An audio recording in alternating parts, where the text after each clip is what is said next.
Of gratitude, still in the Yuletide season, where you cannot but thank God for actually keeping you alive to this very moment. I tell you, nothing can guarantee your security and that of your loved ones than God. But of course, we do everything within our powers to make sure that the good people of this great country get adequate security. Come to think of it, that's the primary uh, reason why government exists. It is enshrined in the Constitution. Security and welfare of the people must be the sole and paramount responsibility of government. In Ogun State, we have different security agencies that have been saddled with that responsibility to keep you and I safe and to ensure that we do not record any kind of loss of lives and property. This morning, we have one of such security agencies which will be represented by the head in the state in the studio. I talked about having the Vigilante Service of Ogun State in the studio, and we have the Commander Soji Gonzalo. You're welcome to the Daybreak Show once again. Yes, good morning and compliment of the season to our numerous listeners at home. Straight on, Commander, the issues of security will always be rated, especially during the Ember month and towards the end of a particular year. What are you doing as a security agency to make sure that you plan properly for any eventual mishap? Oh, yes, we thank God for having the government of Ogun State in place. We thank God for the security of our people, which this government has taken as a priority. Well, we are doing everything humanly possible, like we have been doing before, during this time. This is a time, as you have rightly said, that crime in our society is always on the increase because of the Yuletide time, the Christmas and New Year. As we plan to celebrate, the hoodlums too plan to celebrate. And they want to do everything possible to make sure that at least they unleash terror on us, getting what we have labored for out of us.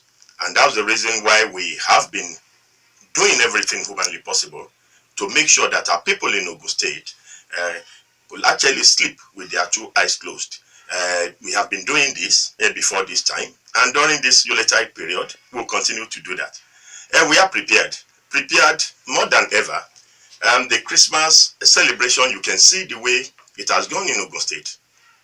We are all through Ogun State, nooks and crannies of Ogun State, our officers, men and officers of the Vigilante Service are out there trying to protect our people, to complement the efforts of other security agencies, most especially the police. The Christmas season, the Christmas festivity, we can see that we have recorded very low crime rate, even in the history of that celebration in Ogun State here. It is because of the planning that we had with the police, with ourselves, with other security agencies. All our major markets, we were there. Our officers are in Mufti, moving in the market, because this is the time you see people getting to the market to buy some certain things for the festival, and you see them losing even what they bought, what they purchased in the market. People can catch them away. Their purse, their phone, and all this sort. If you see, you will see that this time around, you hardly notice such a thing.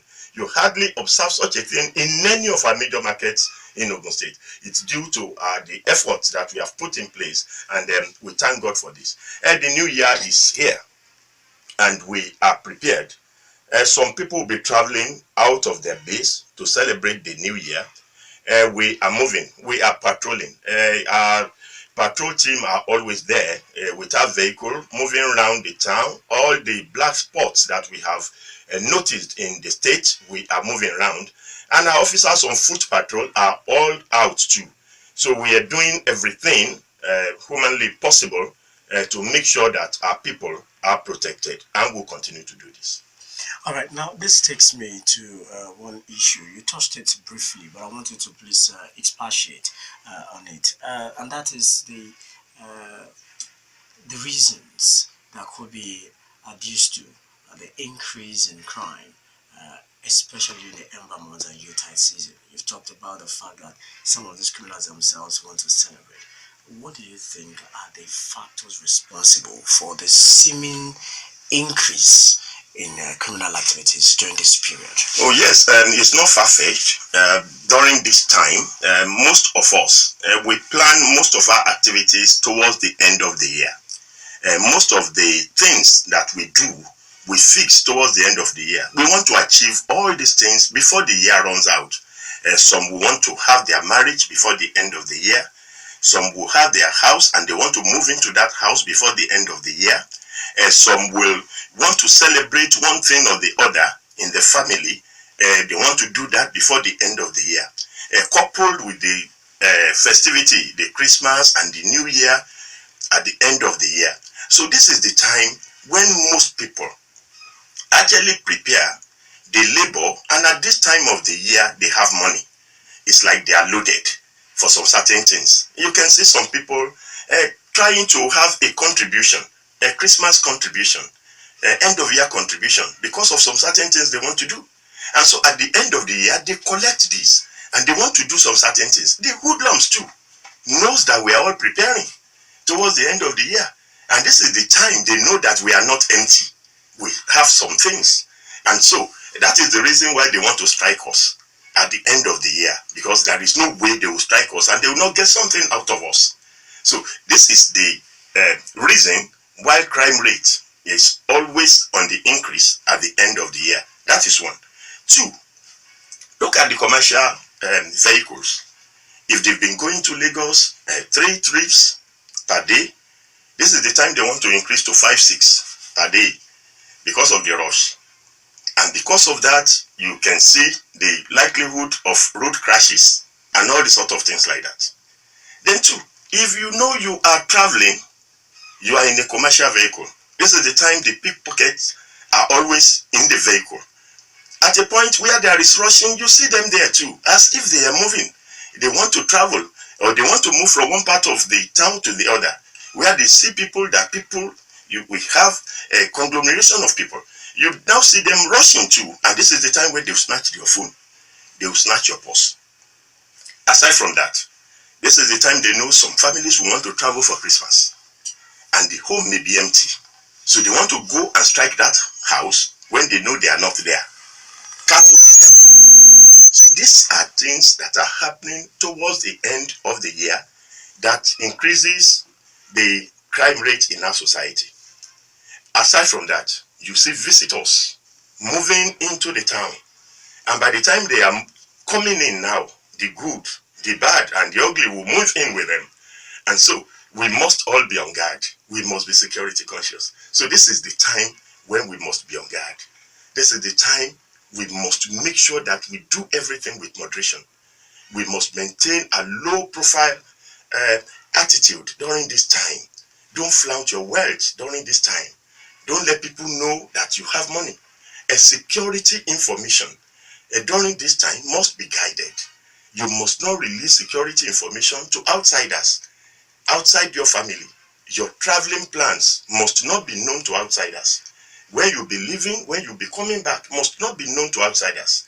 The security arrangement of your house, the security of your movement should not be leaked to outsiders. So we must all be on guard at this time of the year. It is very, very important, because if we put in everything and we ourselves are not security conscious, then we may just fall to the antics of these hoodlums that are all out there to get whatever. And let us be sincere with ourselves. Whatever these hoodlums get from us, then definitely it's a plus to them. We are on the losing side, because they've not worked for it. We are the person that have actually labored and worked for what they are taking from us. So that is the reason why we must all be on guard at this time. All right, now let's take this from January till this point. It's been 12 months running. Let's look at the security of Ogun State generally, talking about cultism, talking about ritualists and all that, or rituals on the rampage, and quite a number of other things. Can we take a general look at the security situation in Ogun State? How well do you say that we have come? Oh, yes. To God be the glory. If we look at the security situation in Ogun State from January to December, trying to appraise what we have done, all the security agencies, as government, as people of Ogun State in terms of security, then we can say we thank God. Because we look at it in the Committee of States in Nigeria today, Ogun State still rank among the best states that are well secured. We thank God for this. But even saying this, we know that we still have our shortcomings here. You can see that in the course of the year, kidnapping cases,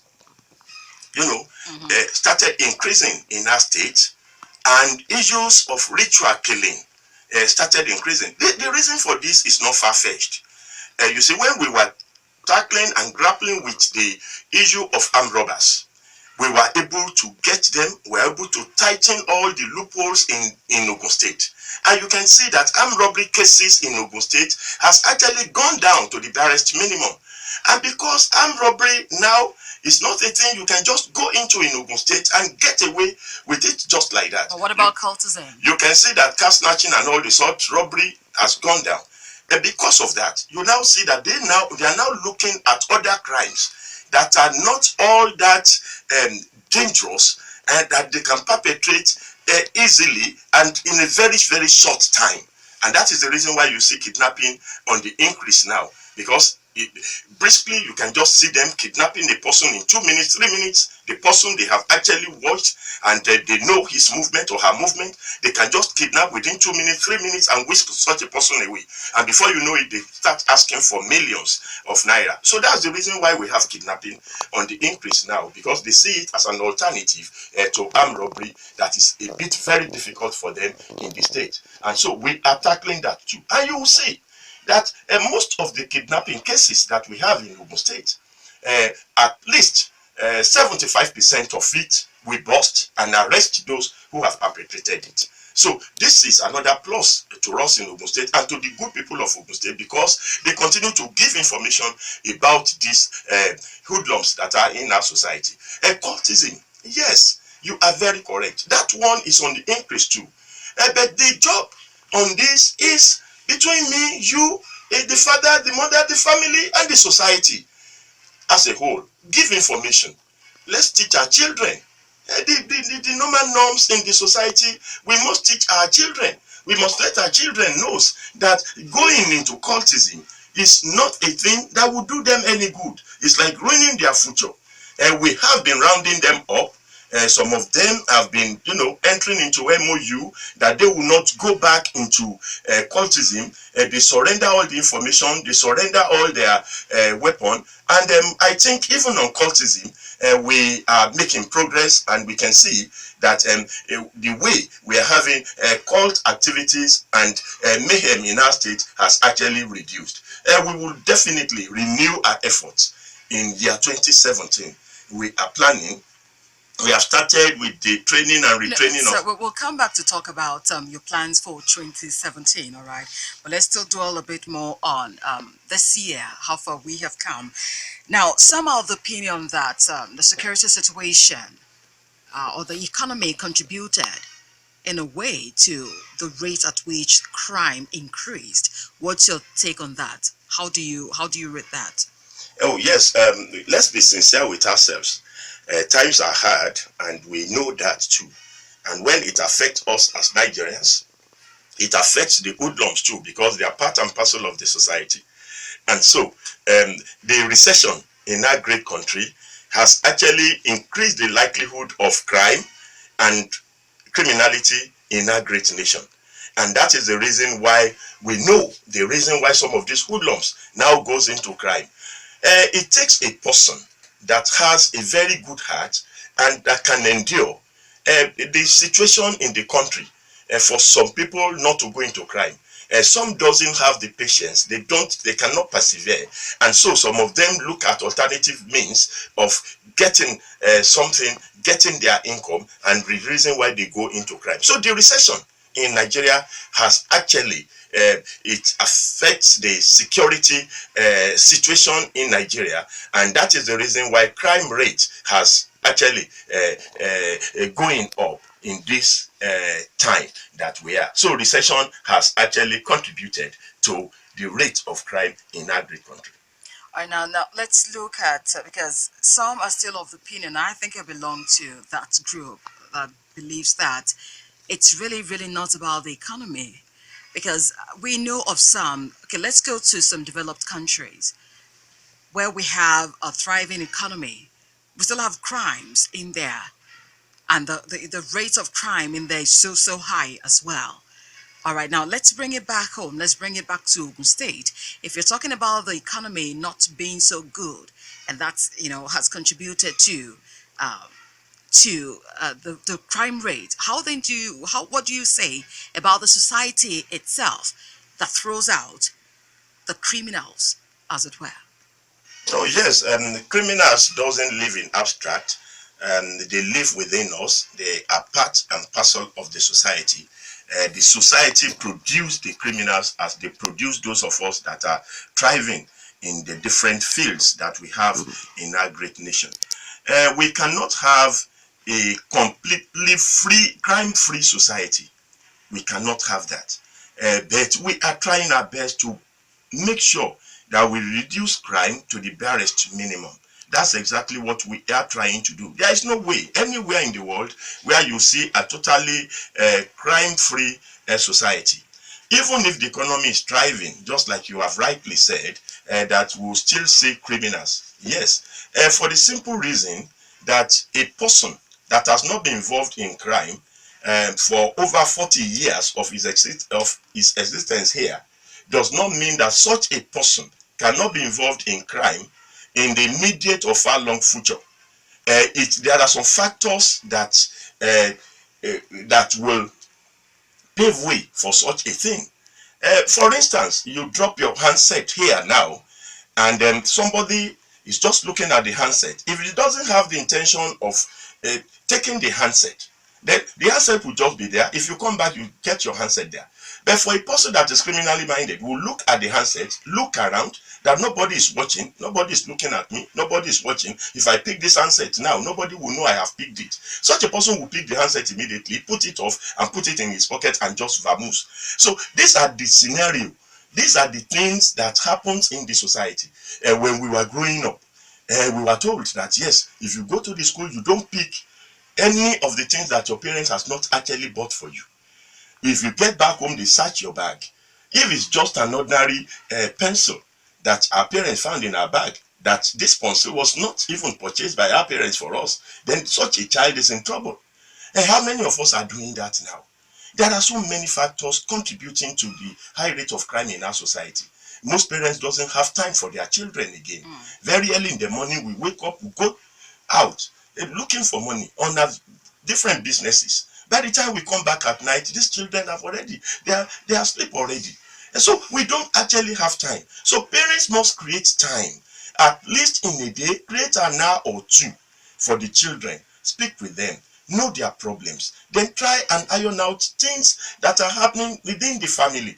These are the way we can bring them up so that we reduce criminals that are in our society. The lust for wealth is there, lust for good things, lust for luxurious things, good cars and all the sorts, good houses.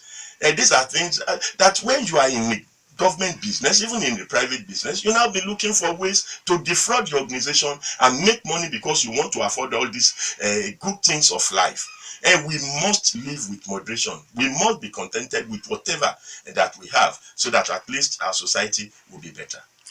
I don't know if that. Let's still talk a bit about the society, because we can't talk about the security situation without talking about the society, about the people, about the communities in which these crimes are emanating from. Now, can you say that, or in what way did the community or the society helped in nabbing criminals in the last 12 months right here in the state? Yes, I at this stage, I think I must give kudos and thank the community development associations that we have in Ogun State, the CDCs that we have in Ogun State for their cooperation in the course of this year. Actually, the Ogun State experience have been very, very wonderful. They are there. They are there for us, giving information, security problems in their various communities. They notify us immediately and we go to attend to it. The same thing with the police. We are complementing the efforts of the police, so we work together. So I can say here that in the Committee of States in Nigeria today, the Ogun State example is indeed very, very good, which other states can actually emulate. Okay. Yes, the CDAs, the CDCs, they are doing wonderfully. At times, they even invite us to come to their community development association and give security talks. This we do round the states, and then this has actually helped us because the security information we're giving to them, they transfer to others that are at home, to their family, and that has actually assisted us in the course of our job. And that's the reason why we can talk about the security architecture of Ogun State as a near perfect one, because of the synergy between us, the community, the police, and other security agencies in Ogun State. Now, if CDAs come out to give security information to you to help in stemming the tide of crimes, how about families? Was there any case where you have a family member coming out to say that, okay, my brother, my sister, my mother, my father was actually involved in this crime and you need to come and investigate? Was there anything like that? Oh, yes, that has not been happening, though we have very few that are coming out, but it's not encouraging. In fact, at the end of the year, the security lecture that I delivered at Crescent University is part of the thing that I mentioned there. Because there is no way the husband will be a thief. The wife that is staying in the same house with that husband, sleeping together, will not know that my husband is a thief. There are some certain things that you see about your husband. If you cannot go to security agencies immediately, you can go to the head of that community and report such an issue, or the head of the family. You still have some people in the family that you can report such an incident to. They talk to father and mother about their children. But will that not be giving away your family? Oh, no. When we are talking about security, that is not giving away your family. Oh, before such a thing happens, I know the wife must have been warning the husband or the father warning the child. So what do we say about the family bond? Oh, yes, the family bond is there. That is the love. And exactly, reporting such a person is exhibiting the family bond that we have. Because you don't want such a person to go astray. So the best thing for you is to put up the check there for such a person. And putting up the check is strengthening the family bond that we have. So it's still the family bond that exists by even reporting such a person, so that such a person can turn from his bad ways into good one. Commander Gonzalo, kidnapping is on the increase.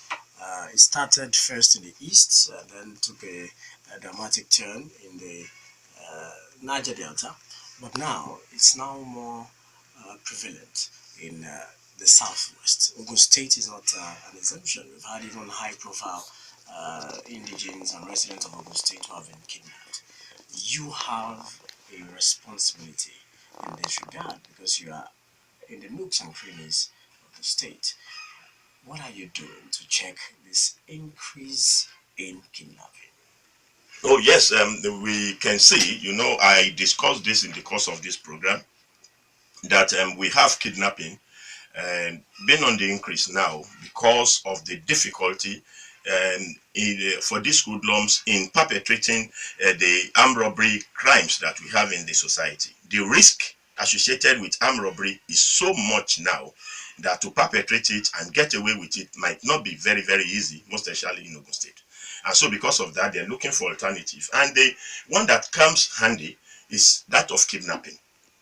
When you know that people can be off guard, and when they are off guard, we can just briefly whisk them away. And just in about 2 minutes, 3 minutes, you whisk such a person away.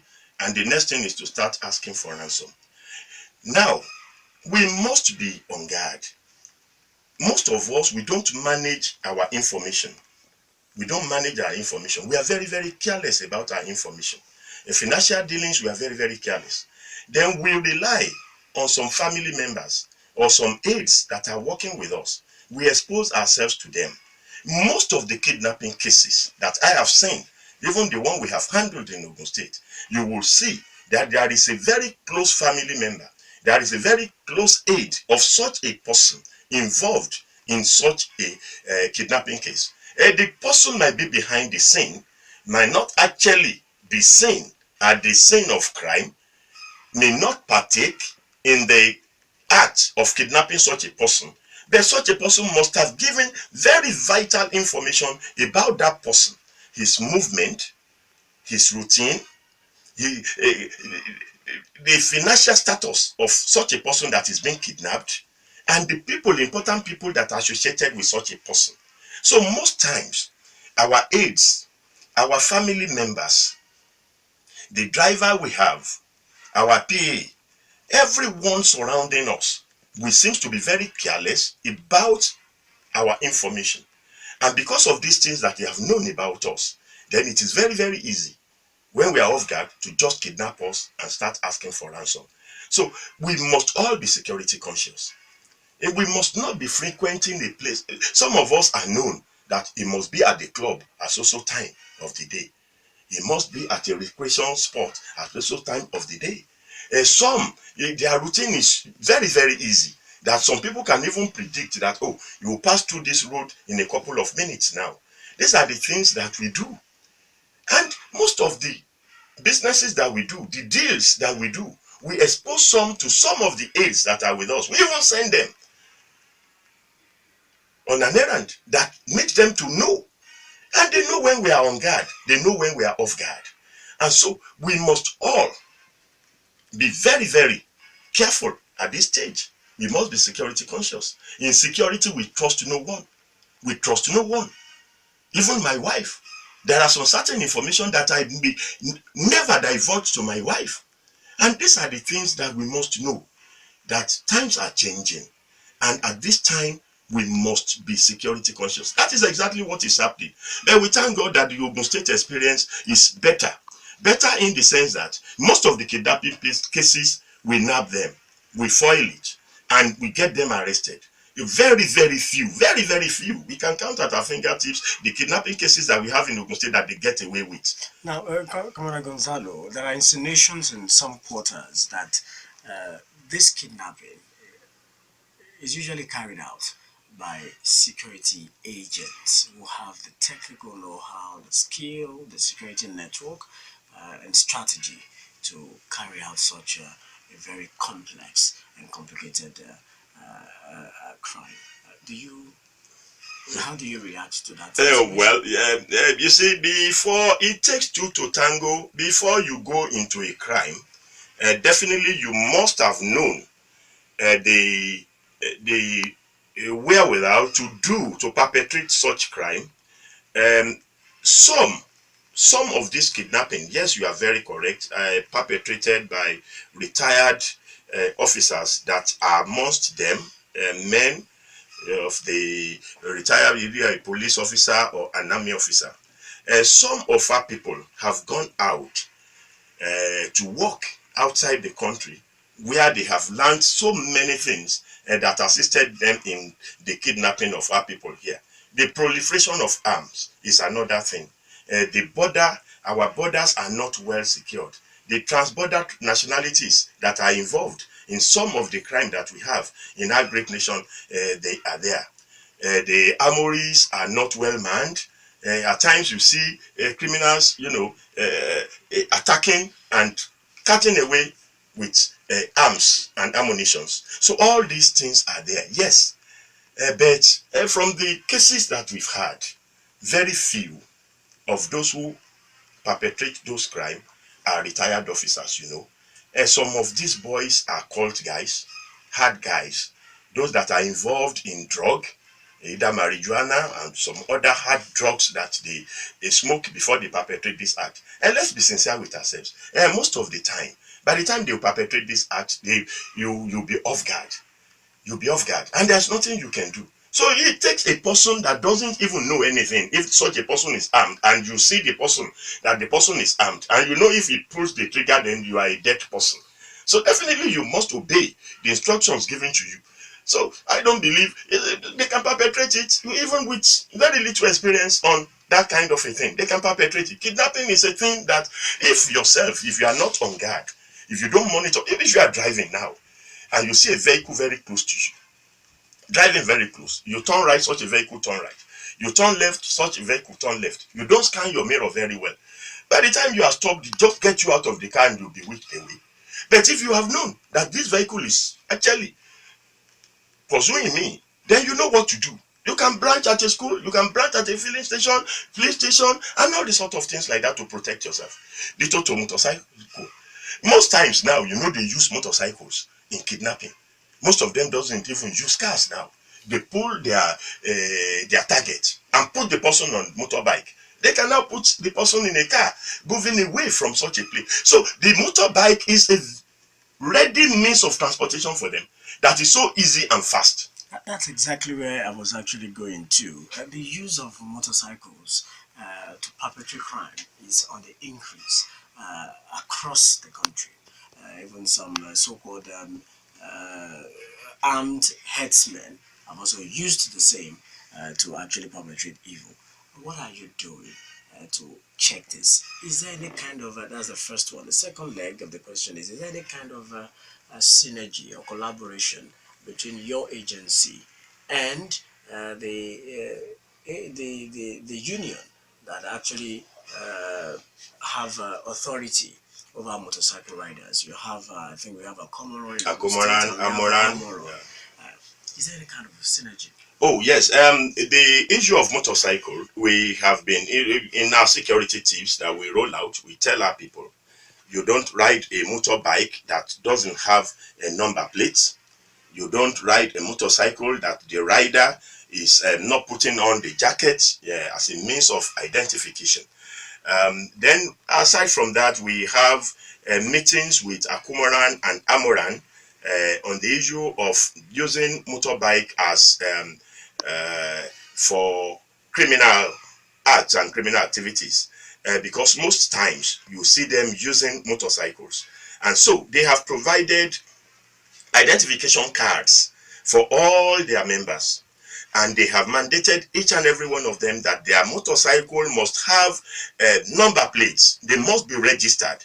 If the motorcycle is not registered, then they cannot use it for commercial purposes. So they are doing all that. They are doing everything within their own limit to make sure that at least motorcyclists obey the instructions given by security agents. And what we are doing is we go out too.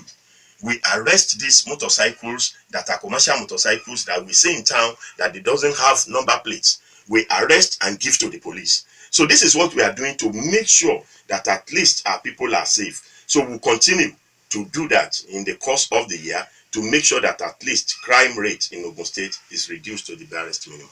One would have expected that there would be a database by now of all motorcycle riders in Ogun State, going by the fact that the union is duly registered.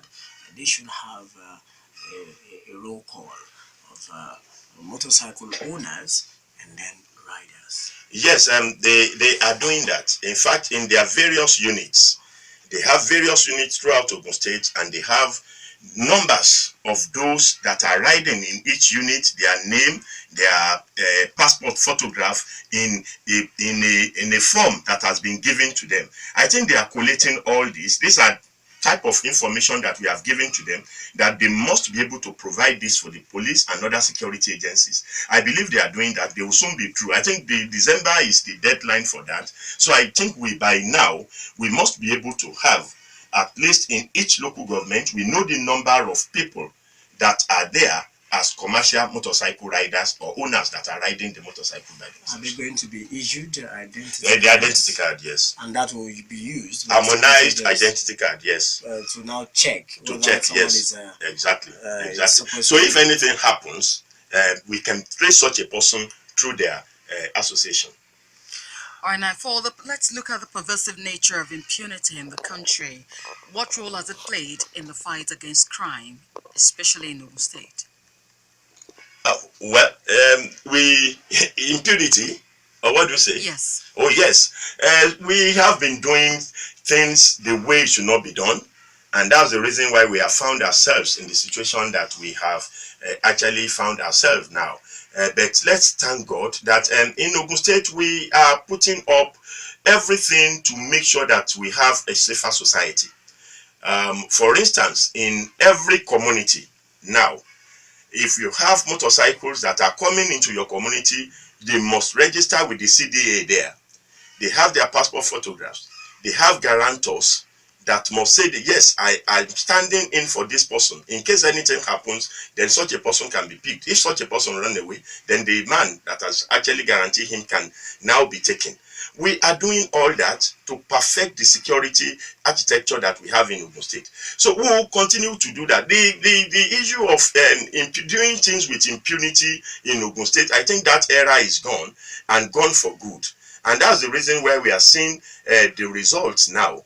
And we are moving into schools, into the secondary schools now. We are starting with secondary school. We'll make sure that we sensitize them. We give them security tips at their own level that will make them become a better citizen of this country. And they know the implication of not being security conscious. We move to the primary schools later, and by the time we move into primary school, we'll talk to them in a language they will be able to understand. So that little things that they must know about security, will teach them at that level. So that by the time they are graduating, from primary school to secondary school, from secondary school to university, they are imbibed with all these rudiments of security. And so that will even assist and even transform into the society. It will transform the society in the sense that now that they are security conscious, by the time they are growing up, they know some certain things they should do, and they know what they should not do. They know the kind of information they should not even release to those that are very close to them, or those that they don't even know. So these are the things that we are doing, and God being on our side, I believe very soon you start seeing the results of all these action plans in our society. All right, so if you're just tuning in to Rock City 101.9 FM, what we're looking at has to do with security generally in Ogun State. We have in our studio the commander of the Vigilante Service in Ogun State, VSO, Commander Soji Gonzalo. We'll be going on this break to enable us hear the national news at 10. After the national news, we will come back and continue with our discussion. Commander Gonzalo will still be here in the studio. In the meantime, if you have been listening and you want to start sending your messages, you can send them to 32120. 32120. Just type ROCK, rock, leave a space. Type your questions, messages, comment, whatever it is, and send it to 32120. We only want you to include your name. If you are on Twitter, you can also follow us. Just tweet at us at RockCityFM is the Twitter handle. Hashtag Daybreak Show. You can also drop your comments and questions as it were. Stay with us. We'll be back.